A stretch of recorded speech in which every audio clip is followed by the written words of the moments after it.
Alors, que ferez-vous maintenant? Prendre des décisions est devenu beaucoup plus difficile dans le climat économique et politique actuel. De même, prédire l'issue d'une élection est plus complexe en raison de la montée du populisme.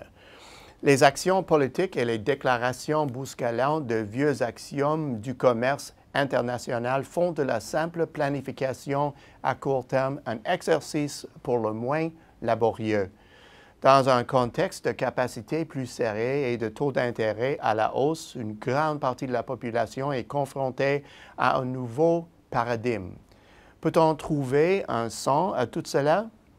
C'est précisément à cette tâche complexe que se sont attaqués les services économiques de DC dans la livraison de l'automne 2018 des perspectives économiques mondiales. Nous observons d'emblée que malgré la tourmente, l'économie mondiale accélère la cadence. En fait, sa croissance est robuste et principalement tirée par l'économie américaine. De plus, cette croissance se propage. Bon nombre d'éléments factuels indiquent qu'elle stimule l'activité en Europe et prend la direction des économies émergentes. Et le plus beau, c'est que cette croissance sera durable. Même si de plus en plus d'analystes contestent cette proposition, il est impossible de nier que la demande comprimée, un vecteur incontournable de la croissance future, est présente dans les économies développées. La croissance est remarquable compte tenu des puissantes ventes contraires qui soufflent sur l'économie mondiale. Quels sont-ils? Tout d'abord, l'hésitation. Elle compte parmi les préoccupations de longue date. Le maintien d'une croissance apathique pendant les années ayant suivi la récession a engendré une réticence à investir qui freine toujours l'économie. Ensuite, le populisme. Il fait planer de l'incertitude puisqu'il continue de remettre en cause le statu quo. Enfin, le protectionnisme. L'un des principaux résultats de ces perturbations politiques s'exprime non seulement par des menaces, mais aussi désormais par l'imposition de droits tarifaires. La conclusion d'un accord de principe portant sur l'accord États-Unis-Mexique-Canada est rassurante. Pourtant, le protectionnisme se porte toujours bien dans d'autres sphères et il soulève des doutes qui minent les activités commerciales.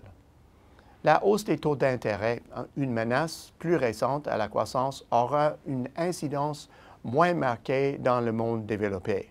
Après tout, le relèvement des taux a pour but de gérer la croissance et non de la supprimer. Ce qui est le plus redouté, c'est l'effet de propagation de cette hausse sur les marchés émergents, où la période prolongée de taux incroyablement bas tire à sa fin. Les pays qui ont utilisé sans retenue du crédit bon marché doivent maintenant faire face à une augmentation des coûts et à de l'instabilité. Les premiers effets sont manifestes en Turquie et en Argentine. On s'attend à ce que les turbulences se généralisent et se maintiennent pendant encore un bon moment. À ce jour, la croissance résiste. Malgré la possibilité de perturbation, il est évident que les entreprises répondent à la demande du marché. Dans ce contexte, nous tablons sur une accélération de la croissance américaine qui passera de 3 % cette année à 3,3 % en 2019.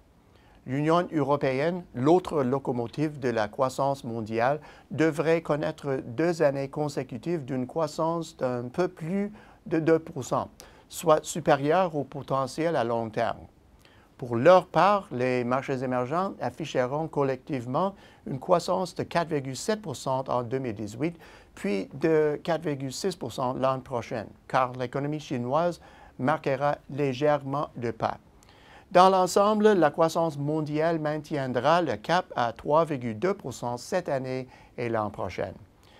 Malgré ce tableau positif, nos perspectives tiennent compte de la présence de ventes contraires. Tout d'abord, l'incertitude entourant la politique commerciale engendre indéniablement une hésitation à investir, et ce, à un moment délicat. La croissance et d'éminentes contraintes de capacité soulignent l'urgence d'investir davantage dans les installations et l'équipement. Ensuite, un contexte de taux d'intérêt plus élevé représente une nouvelle réalité pour toute une génération. S'y adapter ne sera pas chose facile pour les marchés développés. Quant au monde émergent, il subit les fluctuations plus importantes et persistantes qui sont une source d'instabilité. D'un point de vue stratégique, il sera impératif à court terme de gérer ces enjeux. Le Canada profite de cette période de prospérité. Le cours des produits de base est généralement stable. Les taux d'intérêt continueront leur ascension, mais à un rythme plus lent qu'aux États-Unis. Par conséquent, nous nous attendons à une modeste appréciation de UR qui se poursuivra l'an prochain. Ces conditions conjuguées à la fermeté de la croissance mondiale contribueront à dynamiser les exportations canadiennes, dont la croissance s'élèvera à 6 % cette année, puis à 4 % en 2019. Au bout du compte, la croissance sera solide et soutenue. Voilà le thème dominant de nos perspectives mondiales. On peut imaginer à quoi ressemblerait cette impulsion si les vents contraires cessaient, ou quel sera maintenant que l'un des vents contraires les plus puissants est tombé. Pour l'heure, il est essentiel de se doter d'une stratégie pour composer avec les vents contraires toujours actifs et, lorsque cela est possible, en tirer parti.